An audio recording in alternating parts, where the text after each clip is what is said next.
Dalila. Ay paglang gano'n. Kay Nano, nga, siya gipili mo sumayaw.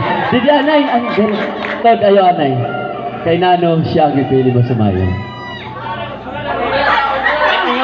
Anong udong lahawaray ini, tagot tinatago to, kita mo na din ni magkamag-anak. Isumat anongod, malay mo, buwas. Sunod, wedding ceremony na ako na misiliwan. Waray bayad, libre na. Ako mag-MC. Waray bayad. Nano kay Nano. Kursunada. Kursunada ko na. Oh, sorry. Kursunada ko na. Kaumpay, kursunada na. Ma'am, answering niya, sumaya ko no, I'm sorry, hindi ka nakaintindi ng baray, okay?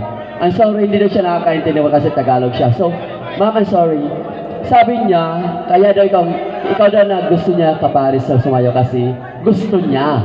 So, anong masasabi mo sa sinabi niya? Ikaw daw gusto niya talaga makasayaw. Anong mensahe mo? Thank you. Anong thank you? Anong isabihin ng thank you? Anong ibig sabihin ng thank you? Ibig sabihin ng thank you? Yes, alam ko salamat sa Tagalog.